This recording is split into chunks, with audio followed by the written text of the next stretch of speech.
Welcome back to my mini vlog. So ಇವತ್ತು ಬೆಳಗ್ಗೆ ಮುಂಚೆನೇ ಎದ್ಬಿಟ್ಟು ನಮ್ಮ ಮನೆ ದನದ ಕರ್ಕೊಂಡು ದನ ಹೊಡೆಯೋಕೆ ಹೋದೆ. ಅಷ್ಟರೊಳಗೆ ನಮ್ಮ ದೊಡ್ಡಪ್ಪನೂ ಹೇಳಿದ್ರು ನಮ್ಮ ಮನೆ ದನನೂ ಹೊಡ್ಬ ಅಂತೇಳಿ. ಸೊ ಅವ್ರ ದನನೂ ಹೊಡ್ಕೊಂಡು ಗದ್ದೆ ಕಡೆ ಹೋಗಿ ಸ್ವಲ್ಪ ದೂರ ಹೊಡೆದು ಬಂದೆ.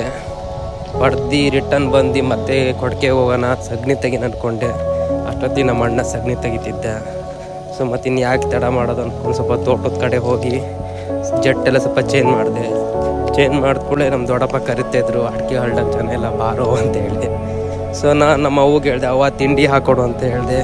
ನಮ್ಮ ಅವ್ವ ಬಟ್ಲಿಡ್ಡಿ ಮಾಡಿತ್ತು. ತಿಂಡಿ ತಿನ್ಕೊಂಡು ಅಮ್ಮಂಗೆ ಹೇಳಿ ನಾನು ಕೆಲಸಕ್ಕೆ ಹೊರಟೆ. ದೊಡ್ಡಪ್ಪಾಜಿ ನನಗೋಸ್ಕರನೇ ಕಾಯ್ಕೊಂಡಿದ್ರು. ಹೋದ್ಕೂಳೆ ಅಡಿಕೆನ ಕ್ಲೀನಾಗಿ ತೋಡಿ ಬುಟ್ಟಿಗೆ ಹಾಕ್ಕೊಂಡೆ. ಬುಟ್ಟಿಗೆ ಹಾಕ್ಬಿಟ್ಟು ಮತ್ತು ಅಣ್ಣ ದೊಡ್ಡಪ್ಪ ಎಲ್ಲ ಸೇರಿಕೊಂಡು ಅಡಿಕೆ ಟ್ರೈನ ಎತ್ತಿಡ್ತಿದ್ರು ಅಡಿಕೆ ಒಣಸೋಕ್ಕೆ. ಅಡಿಕೆ ಟ್ರೈ ಇಟ್ಮೇಲೆ ನಾನು ನಮ್ಮ ಅಣ್ಣ ಸೇರ್ಕೊಂಡು ಅಡಿಕೆ ಎಲ್ಲ ಹರಡಿ ನೆಕ್ಸ್ಟು ಮಿಷಿನಿಗೆ ಹಾಕೋಕ್ಕೆ ಸ್ಟಾರ್ಟ್ ಮಾಡಿದ್ವಿ. ಮಿಷಿನಿಗೆ ಹಾಕ್ತಾ ಮಧ್ಯಾಹ್ನ ಆಗಿದೆ ಗೊತ್ತಾಗಿಲ್ಲ, ಊಟದ ಟೈಮ್ ಆಗೇ ಬಿಟ್ಟಿತ್ತು. ಸೊ ಊಟಕ್ಕೆ ಹೋಗಿ ಊಟದಿಂದ ಮುಗಿಸ್ಕೊಂಡು ಮತ್ತೆ ಬಂದು ಅಡಿಕೆ ಬಡಿಯೋಕ್ಕೆ ಸ್ಟಾರ್ಟ್ ಮಾಡಿದ್ವಿ.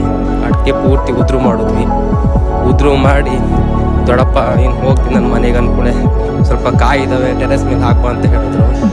ಮತ್ತು ಕಾಯಿ ಮೂಟೆ ನಾವು ಹೊತ್ಕೊಂಡೋಗಿ ಟೆರೆಸ್ ಮೇಲೆ ಹಾಕಿ ನಾನು ನಮ್ಮ ಮನೆಗೆ ವಾಪಸ್ ಹೋದೆ. ಸೊ ಸಿಗೋಣ ಫ್ರೆಂಡ್ಸ್, ಮತ್ತೆ ನಾಳೆ